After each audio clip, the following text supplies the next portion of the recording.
a spring in your step. There is a twinkle in your eye. I can throw a rhyme down for you real quick. Yes, they call me Thrill. They say that I'm the man. You disagree? How could you? Let me make you understand. Should we bring her on the show? And anybody's find me. And there she is. Fresh as some bread, pulled right from the oven. When you feel rejected, you get some my loving. Take on me. She looks wonderful. Mom looks amazing. Somebody to. Okay, more bugger off now. I've got to show it to you. Like that? Joseph Jaffe, ladies and gentlemen. You just made the new intro of the show. 2020 is the year of the upside down, where everything is exactly the opposite of what it seems or should be. So it's appropriate to focus on the concept of weakness today and how it actually can be a strength. That point of view is the subject matter expertise of my guest today, David Rendall. Not just any weakness that I want to talk to you about today, but my own weaknesses. In the past, I think I've been my own worst enemy at times. I thought my fierce, independent, and strong self-belief were strengths. But with any power or even superpower, too much of it can be a bad thing, can backfire. I think I've been difficult to work with. I probably still am. Idealism and zealotry, I think, are joined by a thin, invisible thread. And sometimes it's very easy to move from one side to the other, sometimes without even knowing it. Criticism has been a bit of an Achilles heel for me, but with it is I would say, the perfect antidote or ointment, another C word, compromise. People don't like to be told they're wrong, even if they are. So as the saying goes, pick your battles. Maybe these character traits are why I'm not a corporate guy, but I feel that's a bit of a cop-out. We all have to work with people at the end of the day. Take delivering a keynote speech, for example. I used to be so particular and difficult to work with. No, I'm not talking about I only want blue M&Ms in the green room, but things like not sharing my slides ahead of time or insisting on presenting from my laptop. That all changed, by the way, when my computer froze in front of 2,000 people in Mexico. These days, I try and tap into my weaknesses of vulnerability and honesty as a new way to do business. Not radical candor per se, but more along the lines of just telling the truth. I'm not entirely sure how it will actually end up being a strength, for the main reason that people can't really deal with fragility and weakness in general. They just don't know how to relate. So do I refrain and pull back or stay the course and push ahead? I can't say for sure, but it does strike me that a key part of this process is the word authenticity. Be true to yourself. That is all. That way, it's less about strengths, weaknesses, perceived or otherwise, but as David Rendall says, uniqueness. And that has to count for something. Well, I'm sure he has a point of view on all of this, and it's time to bring him on. But first, a little bit of background about David. During the last 15 years, David Rendall has spoken to audiences on every inhabited continent. How many people can say that? Prior to becoming a speaker, he was a leadership professor and stand-up comedian. He also managed nonprofit enterprises that provided employment for people with disabilities. In between presentations, David competes in ultramarathons and Ironman triathlons. David has a Doctor of Management degree in organizational leadership, as well as a graduate degree in psychology. He's the author of 4 books, The 4 Factors of Effective Leadership, The Freak Factor for Kids, and finally, last but not least, Pink Goldfish. Let's welcome him onto the show. Mr. David Rendall, welcome to Corona TV.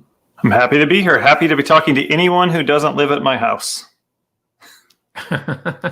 That's a good line. I think I might have to use that as well. Well, I could move in, so I won't. You're welcome to come over. But you still get out. You still get around. I think you were telling me about a rather unusual presentation that you just gave at 1 a.m. in the morning. Yeah, I'm getting out through the interwebs. I'm getting all sorts of amazing opportunities that I wish I could have fulfilled in person. I've been speaking in Oman and Malaysia and all over the world, just from the comfort of my own home, or the discomfort of my own home, depending on how you look at it. And I see, like, when you're doing a show like this, you're standing up as opposed to sitting down. I sit down because otherwise the seated soliloquy would be called the standing soliloquy, and it just doesn't roll off the tongue. How do you feel when you're giving a presentation? Is it important, even in this virtual environment, to stand up versus sit down? It is for me. It's important to mimic the traditional setting as much as possible. There's something about the way my mind and my body communicate that's used to being standing up and those kinds of things. And I find that it's a little more stilted, a little less energy. And so I even do it for things like this, where it isn't a presentation, but I just think I'm more natural. I'm more comfortable. I think you get a little better air and breathe a little better as well. But I just think I've trained myself over the years to be up and moving while I'm communicating. I'm also just more comfortable that way anyway, hyperactive, as we'll get to probably at some point. And so being up is better for me than being seated. Yeah.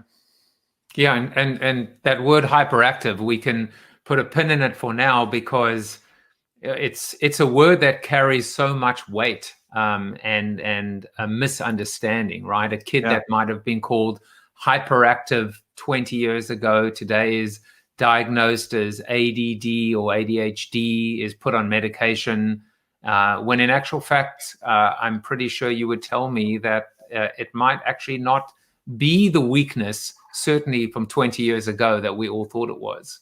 Yeah, exactly. Yeah. And I mean, that's the point of the freak factor, that these things that we look at as weaknesses, even diagnosable disabilities, are also strengths, and that we oftentimes miss that because we're so busy looking at what's wrong that we miss what's right. And so we try to fix these people who aren't broken in the first place, and we actually end up damaging them instead of fixing them, because we take away the value of that strength by focusing so much on the weakness and by trying to fix it, by trying to repair it. The person with ADD doesn't need to sit still.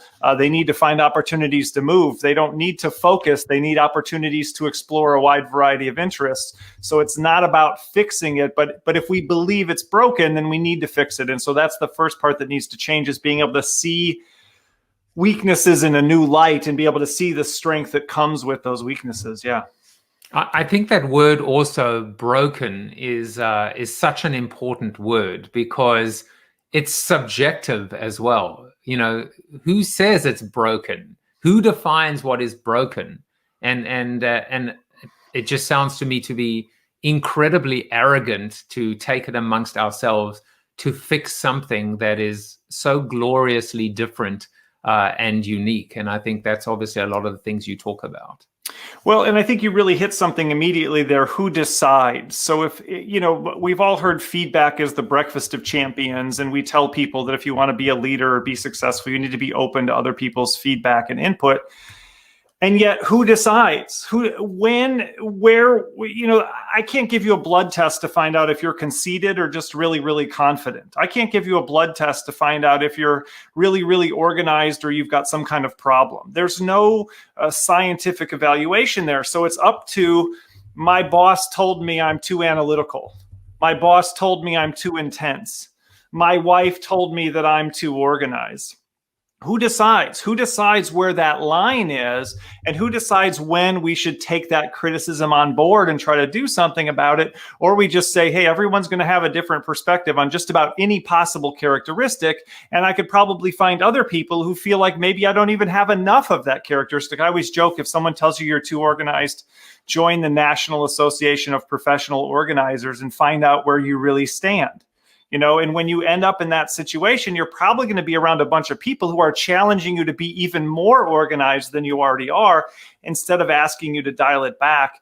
And I think that really goes to your point. Who decides? And I think sooner or later we have to decide and stop letting, I think we give way too much credit to what the people around us can tell us about ourselves. And that should overrule oftentimes what we believe to be true or know to be true. And I think that's dangerous, and it's unhelpful. I mean, I always summarize every episode of the show, and I call it a Corona Bite, BYTE. It's a 1 minute highlight. I've already decided that the Corona Bite. I don't think I've ever known what it was definitively. 14 minutes and 53 seconds into a show, and I even know what it's going to be called. It's going to be called "Who Decides," which I think is a beautiful insight. But before we continue, I am being already criticized by Tom Morris, who's saying, say it's Southern Joe. I've been criticized by Tom Morris, who says it's Dave Rendall. Is that right? He's close on the end. I mean, if it's Southern, it's Rendall, right? Because they say they're E's like I's down here. So it's Dave Rendall. So you don't put any sound between the D's and the L's. There's no Rendell. Rendall. Yeah. Yeah. So Tom was as wrong as I was. Dave Rendall. Okay, I got it. Well, no, in the South they say pan like peon and those kinds of things. And so yeah, he wants you to hit the Southern, but yeah, everybody says it wrong. Rendall, Reynolds. Sometimes I get Reynolds. Every keynote is a new opportunity for someone to say it. Well, I get called Jeff all the time, so go figure. Angus Nelson is here, and he said he's ready to get his freak on. Robert Collins said Dave Rendall. Am I getting it better now, or am I still Rendall nailed it? Rendall. Yep. Stand out and be unique. Don't be a commodity, especially to yourself. Wanda is here. She's saying hello, and I'm saying hello back to her as well. And a few people commenting on standing, right? Wendy says standing helps with natural body expression. Robert says standing delivers the energy and passion. So, well, look at his profile photo. Obviously, he's into it, right? Like he's got to be standing up to deliver that one, right? That's the way to go there. I think that might be like, is that I was going to say Jeff Bridges. It's not Jeff Bridges. Who is the guy that was in the newsroom? Was it Jeff Bridges? Jeff Daniels. Jeff Daniels, yeah. Yeah, Robert's looking very much like Jeff Daniels, I would say. And Heidi likes that as well. Who decides? I mean, who decides is almost like a tattoo, right? It's like a mantra, there you go. Have you got who decides tattooed on your body? It's got to be next. I think that's the way to go. Maybe. I love that. If you ever put who decides on your body, that would probably make my entire life. By the way, Robert says, here is the box. You need to fit in this box. You're not broken. You're amazing in your way. Find that path that fits you. I mean, this is definitely something that resonates with so many people. It's such a strong point of view. And that's why I was so thrilled for you to come onto the show. We'll get into some of the freakish factors about you, because you are quite freakish too in your own. I mean, ultra marathons and triathlons. Have you done, by the way, extreme marathons? Have you done that yet? What's an extreme marathon? What do you mean? Well, an extreme marathon, it's a marathon, but it's like rocks and, wading through rivers, and there's I think there's the Mont Blanc one, which is like ultra marathons. So I do I started with marathons, and then this year I did my first 100-mile race, and then I did another 100-mile race, and then I did 7 marathons in 7 days, and then added a few extra miles to hit 200, and I did a 24-hour race, and Saturday I'll do a 12-hour race. So I haven't done it. I mean, I haven't done anything as extreme as the Ultra Trail du Mont Blanc. I mean, that's kind of the Super Bowl of ultra marathons, and through the mountains in France and Italy and places like that. But yeah, that's the goal at some point, is to get to the point to be strong enough and skilled enough. I mean, that really ends up being skill at some point. You're at elevation and you're on very difficult, what they call technical terrain. And so that's a different level than what I'm at right now, but I'm on the path slowly but surely. So my only follow-up question is, do you do that also completely upside down and on your head, or? The strength is in my legs, not my arms. So that definitely have to do that one, the conventional. We got to stick it conventional, but I'm not the conventional runner. I'm 6'6", which is not the normal height for a long distance runner. So I definitely stand out even when I'm doing those kinds of things. I'm kind of the wounded giraffe of the race. I'm easy to find, and standing out above the crowd. And of course, because you're wearing pink all the time. But I found some interesting facts about you. It's probably a good time to talk about them because the athlete in you, you're not just the academic professor, you're also an accomplished athlete. And one of the things I found out about you is this was the best rendition that I could find or put together with my limited budget of how, this is on top of you, right? In 1993, you were elbowed in the head by a Russian Olympic basketball player during a game in Ukraine. I was rushed to the hospital where they shaved my head and stitched it with. My next question is, what the hell were you doing in a basketball game playing the Russians? Who were you playing for? I played basketball at a school, little tiny school called Judson College in Elgin, Illinois. Probably had about 400 students at the time. Small private religious college that was about 80 miles from my house growing up and small enough to accept me to play basketball because I was good at basketball, but I was very, very thin. So when I graduated high school, I was 6'4", 145. So I wasn't exactly beefy enough to play Division I basketball. So it's the lowest level of not even NCAA basketball. But we took a trip to Ukraine in 1993, which was just very shortly, after the USSR broke into its constituent parts. And we just played different teams. We met up with a girls volleyball team doing something similar at some point, and we would play different games and matches in the same place in some of the same cities. And it was the first game, and I was jumping up, and he was coming down. And again, I'm 6'6", so if you're coming down with your elbow on top of my head, obviously you're a big person. And he just split me wide open. And the best part was the way they wrapped me up, because as you can imagine, in 1993 in Ukraine, their medicine wasn't at the same level that we would expect in America. So they stitched me up. They gave me 3 stitches for a cut that was probably that long. It probably would have been 50 stitches in America. And I still have a mountain range down the middle of my head from it. And then the best part was they just took a piece of gauze and then they wrapped it around my chin. So you've seen those pictures like World War I refugees kind of looking sad and huddled, and they have those wraps on their head. That's exactly what I looked. I mean, they just went straight around, just wrapped it around my face, and I walked around like that for a couple of days.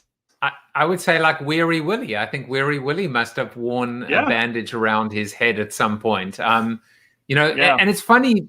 It's funny because, look, you're definitely inspiring people that are watching today. Bob says you're making me feel guilty for only doing one sit-up this morning. But then he said, maybe I'll do another one this afternoon. So you're inspiring. Unfortunately, Heidi is going backwards because she was committing to the tattoo, right? And then she kind of regressed and has decided she'll just rather, buy the T-shirt. Well, I get more money when she gets the T-shirt than I do if she gets the tattoo. So I think that's my preference if we're being selfish. Exactly. And by the way, if you and he really does get money because he sells merch. He sells freak merch. You can get your freak merch on at davidrendall.store, which is awesome because it's beautifully branded, of course, this whole idea of freak factor. I mean, it just rolls off the tongue.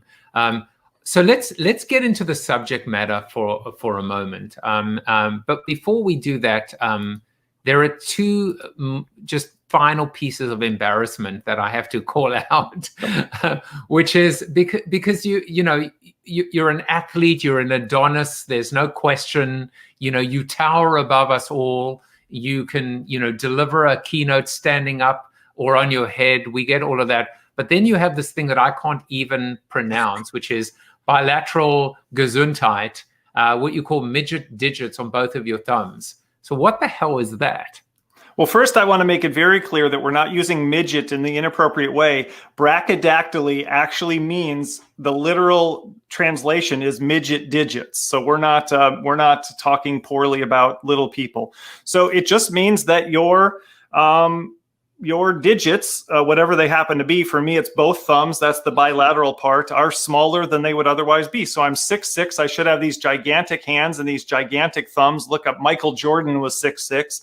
And instead, I have these 2 thumbs that basically look like big toes. I mean, if you were here in person, but you can kind of see it. It's the same thickness at the bottom as it is at the top, and it just looks like a big toe. And I had no idea until I was watching a television show where they found they were able to catch this person based on the fact that they had this brachydactyly. And then my middle daughter has it as well. So we both have thumbs that look like big toes. And they're in the sense that they're kind of chubby, but also that they're very short. And that's the brachydactyly, that they're smaller than they would otherwise be. They're not those long fingers that you'd expect.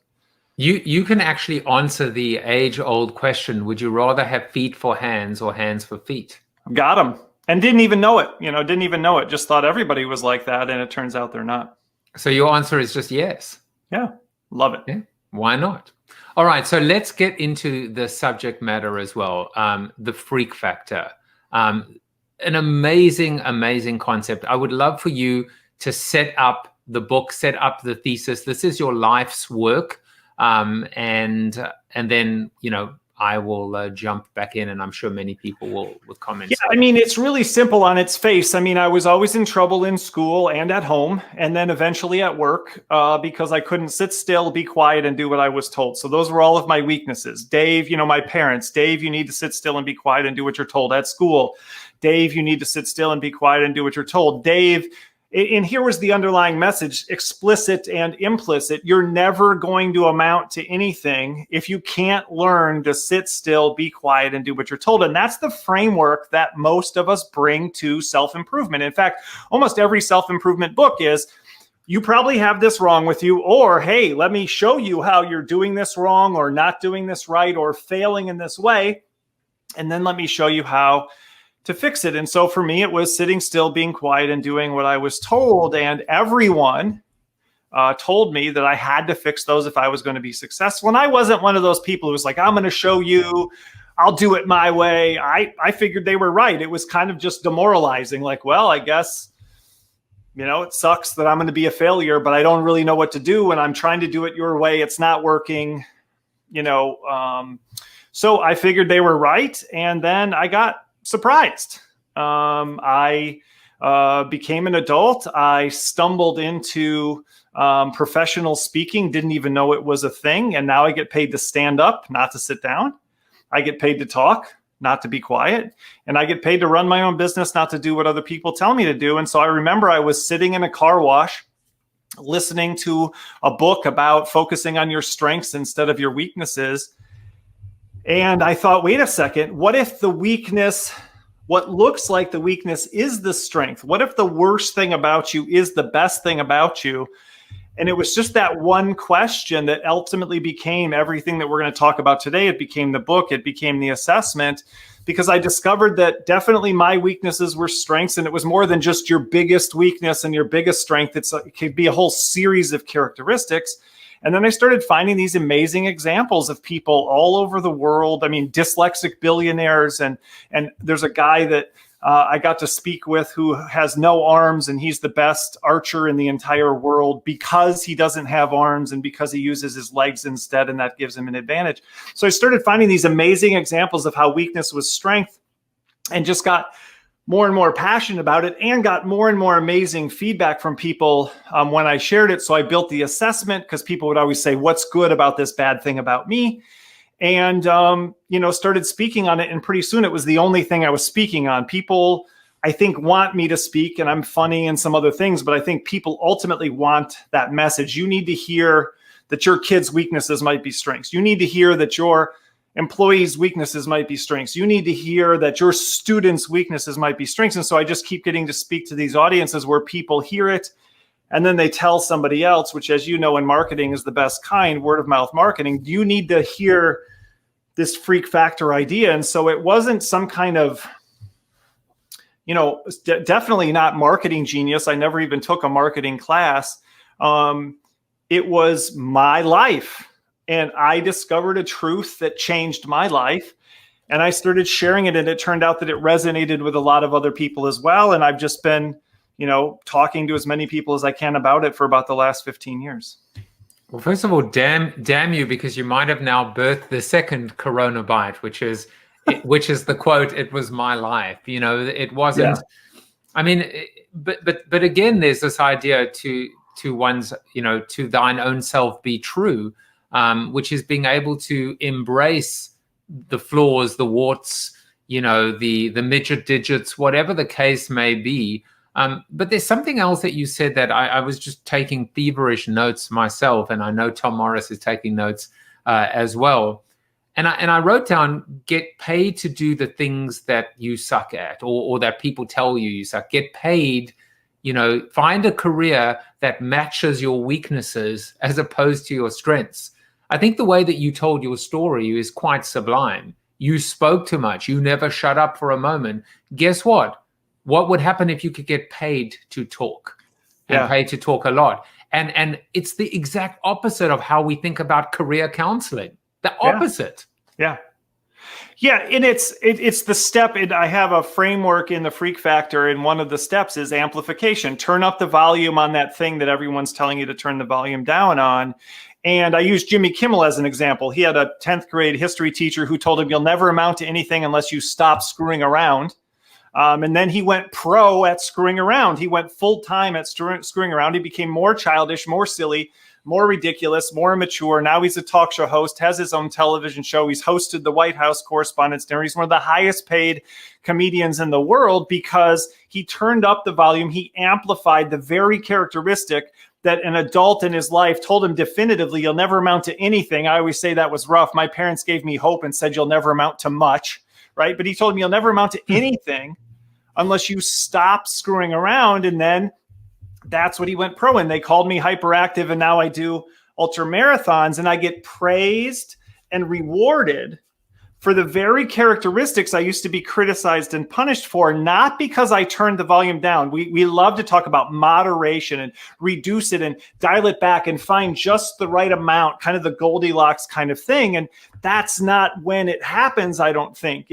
It's when you turn the volume up on the very thing that other people are so convinced you have to be reducing or moderating. That's where success usually lives. And most of the time we don't find that success because we reduce it to the point that we become invisible. We moderate it to the point that we become like everybody else, and we lose that corresponding strength as we fix that weakness. And I tried, my undergraduate degree is in psychology. My master's degree is in counseling psychology. And for those who don't know what you might do to get a counseling degree, counseling is fundamentally about sitting and listening to people. It's not about giving advice. It's not about telling them what to do. It's certainly not about getting speeches. And so we'd have activities where for 30 minutes, you were supposed to pick a partner in your class and you were supposed to let them talk to you, and you were not supposed to talk for the entire time. You couldn't say anything more than, or ask some sort of clarifying question. So for someone to say, well, Dave, I bet if you worked at it, because this is what we believe, I bet if you worked at it, Dave, you could have fixed those things. I have 6 years of higher education in how to sit and be quiet and listen attentively. And I never used that. I have 0 training on how to be a professional speaker, and I've been making a living at it for 15 years. Speaking is who I am. Listening, even with a tremendous amount of effort and education, is just simply not. Being still is just not. So that's one of the lies we've all been told. If you want it bad enough and you try hard enough, you can be whatever you want to be. And it's simply not true. And I know because I've tried. It wasn't like, oh, Dave, you're just lazy or you took the easy route. No, I went through. I learned the things. I studied the things. I know the things. I can't do those things. And yet there's other things that I can do without even trying. There's a quote that I love from Pavarotti, the great opera singer. And he said, people always praise me for my discipline. And I tell them it's not discipline, it's devotion. When you find that thing you love to do, you want to do, you can't keep from doing, it looks like discipline to everybody else. But it's not. Like people are joking about not wanting to do a sit-up and that kind of stuff. I don't run because I'm supposed to. I don't run because it's good for me. I run because I want to run. I want to be outside. I want to be moving. I want to be taking on those challenges. I feel badly when I can't run. So I don't think I'm better than people who don't run, who don't exercise as much, who don't want to do ultra marathons. That's not it at all. I'm actually worse in the ways that I can't sit still. I can't sit around. I can't just enjoy watching Netflix all day. Pretty soon I'm like, okay, what am I going to do? What am I going to accomplish? Where am I going to go? I want to be outside. So we misunderstand that about people, what they can accomplish with discipline, and that discipline is even required to be successful. And it isn't if you find that right fit, if you find alignment is what I call it, where you find that right match between who you are and where you are. You said something that I think probably, and we're going to segue into what I think is one of the most interesting parts of your work, which is kids. But you said, if you want it badly enough and you work hard enough at it, you will succeed. And you said that is not true. So complete that sentence for me. If that is not true, then what is true?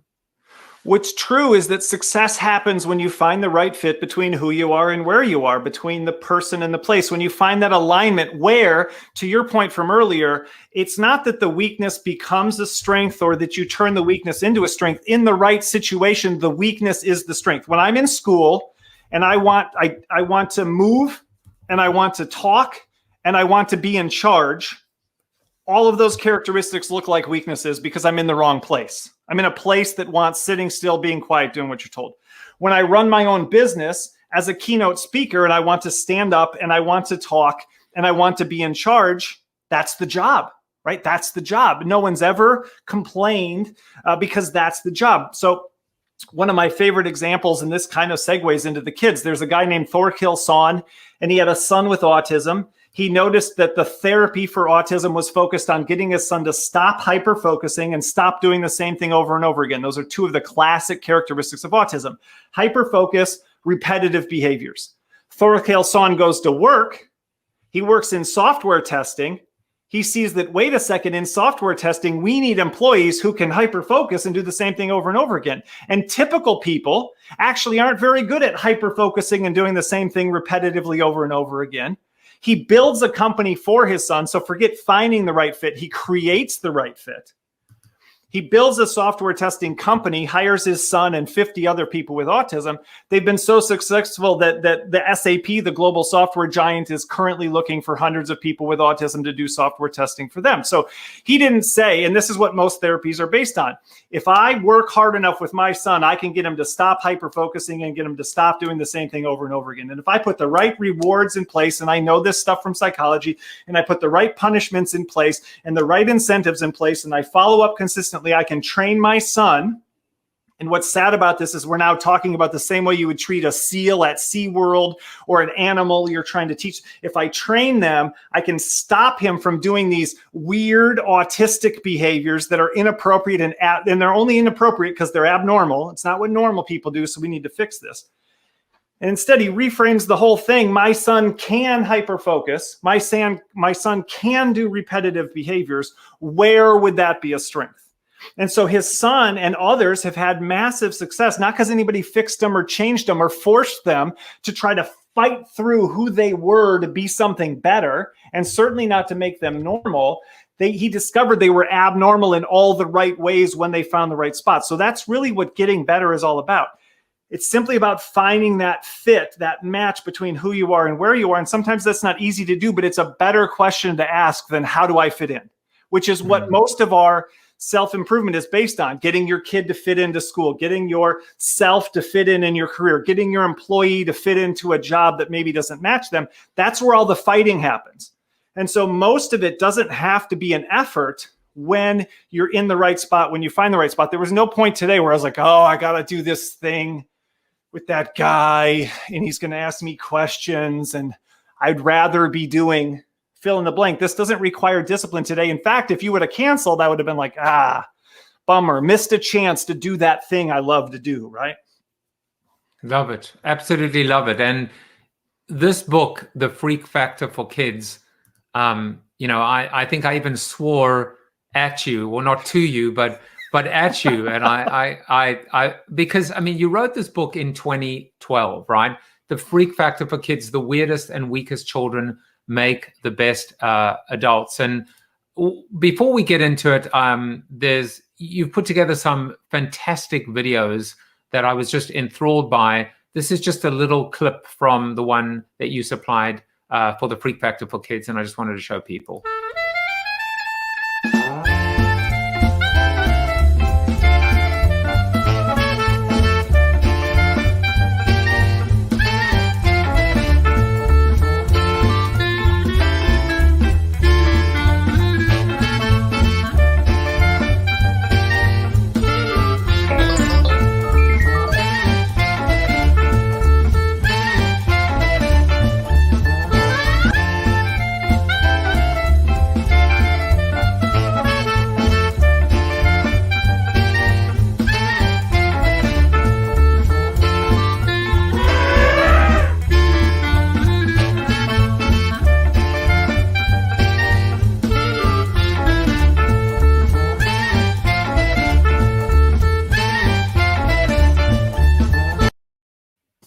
By the way, no one can relate more to the concept of big ears than so, you know. Um, I called you a freaking visionary because this book was written in 2012, and I look at where we are. Forget about 2020, forget about pandemics. I'm just talking about the vanillaization of our children. They need to be more pink. They're not. They're more bland. They're more cream. And that probably relates to the fried foods as well. Our kids are being conditioned by each other and by social media to not stand out, to fit in, to blend in. I think right now the world needs the freak factor for kids, and I would love for you to comment a little bit on that assertion that right now our kids are in danger. It's not just the parents saying you'll never amount to anything. I almost feel like that my mom might have done me a disservice by never saying that to me. She just told me I was the most good looking and the smallest and the smallest ears. I wish she'd called my ears midget ears. But anyway, I would love for you to talk a little bit about this idea of where are we right now in terms of this problem? How big is this problem? Well, first, let's talk about what your mom said, because I think that's the other thing about the freak factor is it isn't rose-colored glasses, even though that's what I'm wearing. It isn't pretend. It's not saying your kid is perfect and there's nothing wrong with them, right? It acknowledges both sides, right? It acknowledges realities. It acknowledges limits. I'm 6'6". I'm never going to be a jockey that rides a horse to victory in the Kentucky Derby. We need to stop telling people there's no limits. You can be whatever you want to be. None of that's true. Right. I wanted to be a football player in the National Football League, but I was 145 pounds when I graduated from high school. There's 8th graders bigger than that. So I think that's the other thing I'm trying to do with this is balance that. No limits, you can be whatever you want to be, which we think is encouraging. And I think it actually ends up being paralyzing, because if that's true, and then I don't become whatever I wanted to be, then I've failed. And so I think we're setting kids up for failure there. But I think, I'll take a slightly different track on that. I think you have two huge pressures on social, or two huge things happening on social media. One is massive pressure to fit in, be the same now, almost not at your own school and in your own community, but almost worldwide, right? And to follow the trends and follow the path that you see other people on. But you also have things happening where you have, for example, tremendous things happening, for example, with body positivity, where you have models breaking the mold of what it means to look good, what it means to be beautiful. You said earlier, you were teasing me. You said you're going to embarrass me about my thumbs and my experiences and things like that. And one of the things about embarrassment is you can't be embarrassed if you don't want to be. No one can embarrass you. It's a feeling that you choose to have. And the subtitle of the freak factor is discovering uniqueness by flaunting weakness. And flaunt means to parade without shame. It means to be unapologetic. And so I think there are there's a huge downside to social media, but I also think there's an upside to where you can find, first of all, from an alignment standpoint, you can find your fit when you wouldn't have been able to find it years ago. You can find your tribe. You can find people like you. I studied, when I studied counseling, I studied group therapy. And one of the ideas in group therapy was this concept of universality, that when you can see other people who are having the same struggle, fighting the same fight, experiencing the same challenge, having the same difficulty, it just settles you down and helps you just to know there's someone else. It's the power of Alcoholics Anonymous, to know that I'm not the only one who's a degenerate who can't stop drinking and can't get my drinking under control and has made all these bad decisions. It's harmed my relationships. I'm not the worst person on earth. There's other people, and that doesn't mean I should stay that way, but there's other people that struggle with this, and that feeling of connection really matters. So I think there's that huge, like you said, vanillization pressure. But I think there's also some cracks. That's where you can, on social media, you can find some cracks in the wall where you see through to, wait a second. They're telling me the only way to be successful is to go to school, get good grades, get into a good college, sacrifice everything for good test scores, go to that Ivy League university. And then here's this guy on Twitch who is gaming for a living, Here's this guy who started his own channel on YouTube as a 14-year-old. Here's this girl with some sort of deformity or disability who's become famous. I mean, one of my favorite ones is there's a female gamer on Twitch. Twitch is a platform where people can basically watch you play video games, and she has Tourette's. And she's been very successful on Twitch because of her Tourette's. She found a situation that rewards her for her weakness. So Tourette's makes you lose control oftentimes of your verbalizations, and sometimes you have tics in your body as well. And so she just shouts out these violent and aggressive swear words while she's playing video games on Twitch. And she's got a massive following of people who find it tremendously entertaining. And so I think there's those cracks that allow some light into the darkness that you're talking about. And I think that's the upside. And I think that's what I would say about any platform, internet, social media, that it enables a lot of the bad, but it also opens up the doors to some good. You and I would never have met. We wouldn't be doing this right now. And those kids wouldn't have been able to find those other weirdos, those other people who were unusual in the same way that they were. And now you can find those kids. You can be that yo-yo kid. I just watched that on We Are the Champions on Netflix. And you can be that kid who's into yo-yo in Cleveland, Ohio. And you can be connecting with that kid in Taiwan who's into yo-yo, and you can build a relationship with that person instead of saying the kids at my school think I'm stupid because I'm into yo-yo, and yo-yo is for babies and that's dumb. And so you can find that reinforcement to be yourself as well in a way that I think would have been harder to do in the past. Well, I haven't got to that episode, but I did enjoy the cheese rolling one, which is about as freakish as you'll ever get. You know, there's another platform that strikes me as really feeding into what you just said, and that's TikTok. I've been blown away by people that have found a voice, and these are people that are oftentimes, there's a beautiful young girl whose face is severely disfigured, and she's putting makeup on, and there are people that are morbidly obese, not just children, but adults. It seems like almost TikTok is the social media freak show in the best possible way. I think I didn't know about Twitch, but I love the fact that some of these platforms are actually, breaking the mold, as you call it, the cracks that are actually, just breaking at the seams and just letting all this light shine through. Yeah, I think the other stories are just easier to find and they're easier to see, and we hear them talked about more widely. But there's a lot of hope out there, and that's what I've discovered by being the Freak Factor guy. Is people send me those stories, I tend to see those things. It's confirmation bias, I think, in the best way, where you tend to notice the kinds of things that you're looking for. And so you can see that it works, and then you can promote it even more broadly. And again, but to your point, that's why I do what I do. That's why I want to talk. That's why I spoke to kids in Malaysia at 1 a.m. American time. To be clear, I wasn't waking them up at 1 a.m. and their parents were there. 2 p.m. in Malaysia. That's why I speak to students at schools. That's why I speak to their teachers. That's why I speak to their parents. Because I wish someone would have told me when I was a kid. I wish someone would have told my parents when I was a kid, you can be weird. Your weaknesses might be strengths. You're failing in school, but you're not a failure. This just isn't the right spot for you.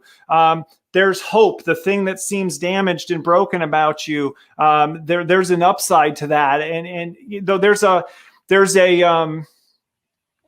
program that I think is still happening that started on the internet for kids who were gay or lesbian, that the whole theme was, it gets better. It was adults telling kids, hey, I've been there, and it seems like you're not going to make it through high school. And unfortunately, because of suicide and other things, many people don't make it through high school. And they're like, hey, but don't think that the way it is right now is the way it will be for the rest of your life, because that seems unbearable. But that's not the reality. Adult life is different than high school, than what you're experiencing right now. And so they needed somebody to be out there telling them it gets better. And that's what I'm trying to do, is telling people on a much broader range than just your sexual orientation. You've got a physical disability, you have a mental disability, whatever it happens to be, telling everybody it gets better. There are, and that's what I think the internet does, and that's what I think the worldwide connections we can have do. You can connect with people like you from all over the world. You can find a spot. You can create a spot in a way that you couldn't do 30, 40 years ago. You can find a tribe, build a community around a very, very niche thing, a very, very unusual interest, a very, very small passion or devotion in a way that you never would have been able to do before. I love that. And, one of the things that you'll often hear a kid say is, you don't get it. You don't understand. But of course, there are plenty of adults that have the wisdom, that have the resilience, that have the grit, that have the battle scars. What I really love about this conversation today of all days is that lately there's been I felt this cloud developing, this gloom and doom about, the social dilemma has almost, depressed us. And you are the antidote to the social dilemma by being able to say, you know what, we've just got to look a little harder. We've got to search a little harder. We can find those communities and those connection points, and we can rebuild again. I also want to make one other point, which is the word weird is such a loaded word. You're weird. Weird just means I don't understand you, or you're different. And I think we almost have to reclaim that word. We have to turn the word weird into the most, well, thank you very much. I appreciate that. Thank you for the compliment. That's exactly right. And that's why I use the word freak, because if somebody calls you a clean freak, or they call you a neat freak, or they call you a control freak, they're criticizing you. But in sports, if you're an athlete and somebody calls you a freak, it means you're unusually gifted and talented. And so it's a word that means both. And that's exactly what I say in my speeches, is that what makes us weird also makes us wonderful. What makes us weak also makes us strong. And you're right. That's exactly why the point I want people to get to, which is why I wear it on my shirt. Obviously, if somebody says, Dave, you're weird, that's not going to embarrass me or hurt my feelings or cause me to question my life choices, because I put it right on my shirt, right? I know that. I'm clear about that. I understand that. And even like this goes back to who decides again. Like when you said you're weird, there was a lady at a speech one time I did in Australia, and she met me before the speech, and she was supposed to, show me around and set me up and things like that. And she said, you're too tall. Those were the first words out of her mouth. We're not like welcome to Australia or good morning. It was, you're too tall. And again, that's a great example of who decides, because what that means is she's small and I'm big to her. But if you put me on the court with an NBA team, people will be like, who's that short, skinny white guy out there who looks like he's the ball boy? Because at 6'6", I'm one of the smallest people on an NBA court. So who decides that I'm too tall, right? Who decides that I'm too big? Who decides whatever weird is in comparison to some certain set point, which is usually determined by the person who's there, right? And so we're back to who decides. You're weird compared to what? And even with my shirt, people say, Dave, your shirt's upside down. And then I look like this. And if you can see it from my perspective, it looks absolutely right? So again, it's who decides. From your perspective, freak's upside down. From my perspective, that's the only, otherwise it would be upside down to me, and it's my shirt.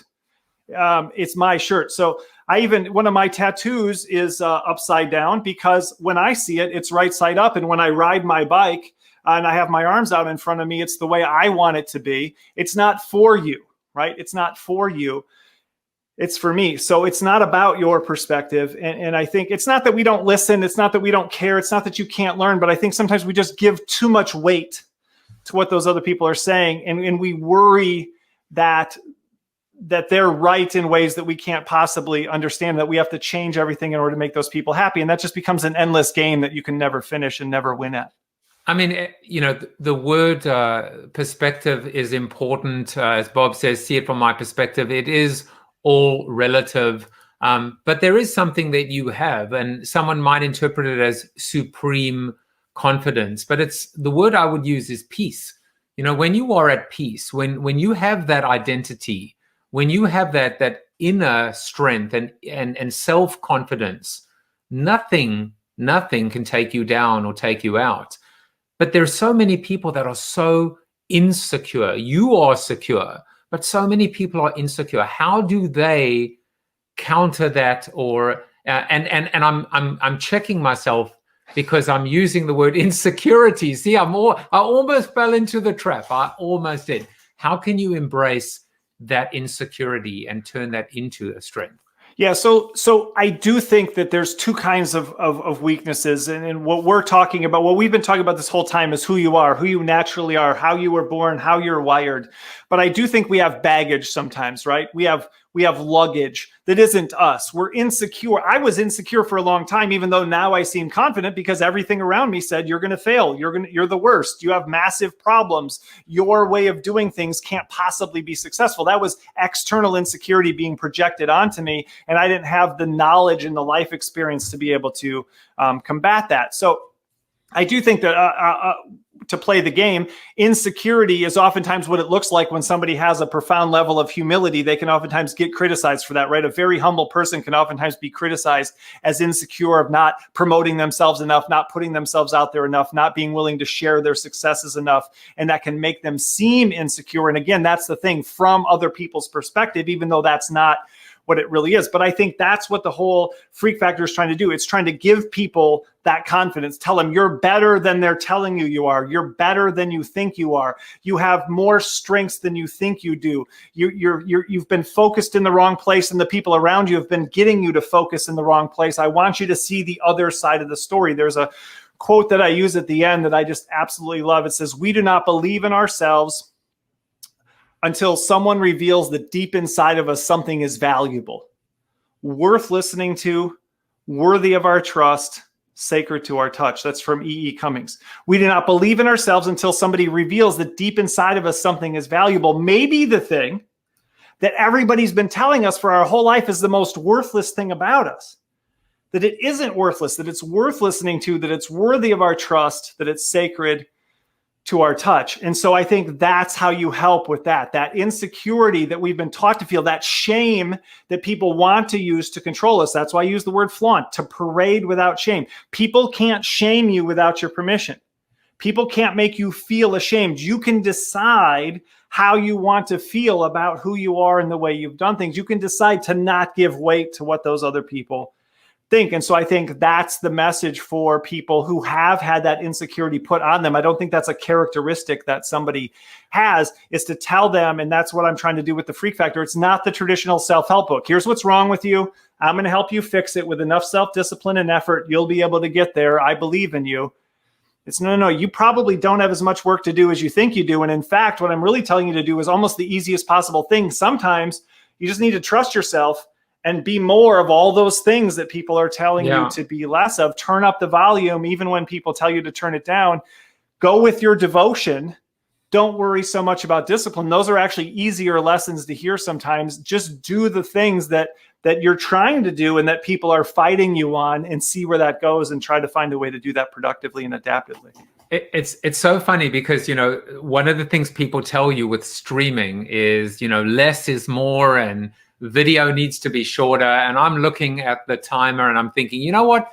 To hell with them. I'm going to embrace my, weirdness and say, if this show has to be longer, I can be Joe Rogan. I can be Tim Ferriss in video. Who says it has to be shorter? So that's a great example. I did a post on my blog when I used to have one years ago, and it was the 10 unbreakable rules of blogging and why you can break them. And it was just, for everything that someone tells you is the way to do it, there's somebody else who isn't just doing it differently. They're doing so keep it short. And then you have somebody who's just writing long form, be professional. And then you have somebody cursing like a sailor and talking about having sex with their boss.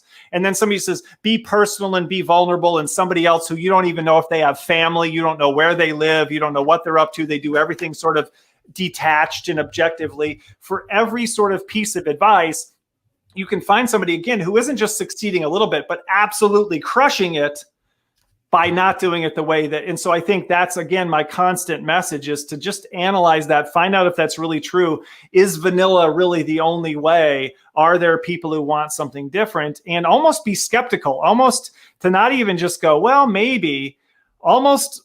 That's one of my TEDx talks, was called oppositioning. It's that sometimes the opposite of a good thing is a good thing. Hey, they tell you really short videos what people are looking for. And you're right. Joe Rogan's a great example. How about 2.5 hours of just talking and chatting with very little direction and going all sorts of different ways. There's people who absolutely love that. They don't want the bite size. So what everybody wants is never what everybody wants. What everybody's looking for is never what everybody's looking for. I love that. The opposite of a good thing is a good thing. And this good thing is almost, though, coming to a close. But first, Lee Durst said, are the shirts for sale? My 13-year-old giant kid wants one. The answer, and I put it up already, is yes, they are for sale. You can get your freak merch on at davidrendall.store. There are a few other things we have to do. And you have truly lived up to the billing of a show about hope, positivity, optimism, and if there's time left over, a little bit of marketing, because you've also created the version of the freak factor for corporations. By the way, I didn't tell you this, but I know Stan very well, and it's great. I didn't realize that you'd collaborated with him, but now it makes sense because of of where you guys live, etc. So this is fantastic. I mean, he did what was his first one? Was it the purple goldfish? Goldfish, yep. So tell us a little bit about pink goldfish. So it's the freak factor for marketing. It's recognizing that your business's weaknesses, your product's weaknesses, your services weaknesses might also be strengths as well. I'll give you one simple example that we're going to add to Pink Goldfish 2.0. Snowbird is a ski resort in Utah. And their recent ad campaign was to simply take their 1-star reviews and without explanation, just turn them into advertisements. So they just put up, 5 stars and only one of them is filled in. And they put up a picture of, one of their ski slopes. And then they just put this person's scathing review up there. And the message is really clear. This person is unhappy with what they got from Snowbird in Utah, and we don't care. We're unapologetic. We're unashamed. What they wanted is not what we provide, and they very clearly recognize that in repelling those kind of people, basically this person was complaining there are no easy runs, and it was way too challenging and way too difficult. So Snowbird's pushing away the people who want it to be easy, and they're attracting the people who want it to be outrageously challenging, all by simply flaunting, parading without shame, the very thing that you'd think you'd be trying to hide. No, we need 5-star reviews. We need to get them to take that down. We need to offer them a gift card. We need to find a way to get Amazon or Yelp or whoever it is to take that one down. We need to fight those people in court. We need to, if we don't have a 4.5 or plus, we're not going to make it. One of our favorites is Bado Bistro in Richmond, California. The guy was getting crushed by Yelp and he thought Yelp was taking advantage of him. So he gave people 25% off for 1-star reviews. And his goal was to become the lowest rated restaurant on all of Yelp nationwide. And he achieved it. He sold more pizzas in one day than he normally would sell in a month. And he did all sorts of things that we talk about. He has a big sign that says Costco is just down the street. They have bigger pizzas for cheaper. Their pizzas have more cheese and they sell ranch with them. If that's what you want, it's one more exit down. Go for it. That's probably what you need. He literally just pushes them away. He's unapologetic. He has a big chalkboard of all the things he doesn't offer. No extra olive oil, no free napkins, no table service. He's just unapologetic about who he is. Now he's the 1-star chef. It's his new business. So even his whole branding around his business is how he's terrible and the worst, and you probably won't like it.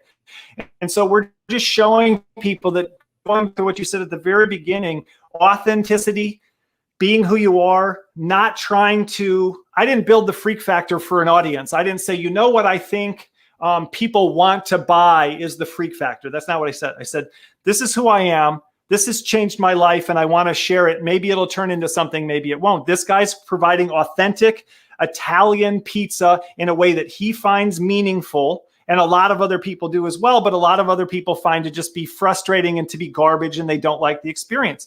And so he's built a whole business around and had tremendous success around just simply flaunting who he was. And so we just have example after example of businesses who don't follow those industry practices. They don't follow the benchmarks. They don't go the same way. Because when everybody agrees that this is the direction to go and these are the standards of excellence, then every company ends up exactly the same. Every company ends up looking the same and sounding the same and acting the same. And so Pink Goldfish, go ahead. I was going to say it's such a great message where you've taken the idea of weirdness and being, different and just said, hey, listen, I think that's what they call differentiation. Now, you've put together an assessment, and this is going to be my little tease, which is if you'd like to find out more, I took the assessment, and David will tell everybody how much of a freak I am on the Zoom after show. But you can actually go to Dr. End All. I love that. I just said Rendall. You can go to Rendall.com and actually take the deviant assessment. It's quite brilliant the way that David does it. And but we're going to actually go to the Zoom after show, and in the Zoom after show, I'll share my assessment. All you got to do is go to bit.ly/Corona TV after show. We're gonna end off with Harry Cohen is here. Wonderful guest from last week, I think, or was it the week before? I don't know. But Harry was one of just be the sun, not the salt. He said David is wonderful. Yes, he is. Judy says Snowbird is epic skiing. But what I want to do as well is let's give Lee Durst the final word. She said, I said, freak is a term of endearment in our family. Loving this, Joseph Jaffe. But there are two final things to do. One of them is our segment where I give you a quote, and you have to tell me who said this. The epitome of great freaks out there. So your quote is, I'm not going to change the way I look or the way I feel to conform to anything. I've always been a freak. I think we might use that in our book. I think it might be John Lennon. That's my guess. John Lennon. You know what I say to you? Boom. How about that? Winner, chicken dinner. That was well done and well played. And then the final thing, I mean, there's the final thing. I keep saying the final thing, but seriously, the final thing is our Corona question, which almost seems like a, based on everything we've discussed. But what has been the most fundamental change, would you say, in your lifetime from a business standpoint? Yeah, I mean, we're doing it right now. It's just the internet. I mean, that wasn't a thing when I was a kid. Cell phones weren't even a thing. VCRs weren't even a thing. Microwaves weren't even a thing. And I don't think I would have been able to do the business that I do. I don't think people would have been able to find me as a keynote speaker. I wouldn't have been able to find you. People wouldn't be able to easily tell people about me. I wouldn't be able to easily share my videos. I wouldn't be able to connect with Tom Morris and connect with you. You wouldn't have social media. I have friends all over the world that I've met at conferences and events, and we maintain our relationships through social media, through the internet.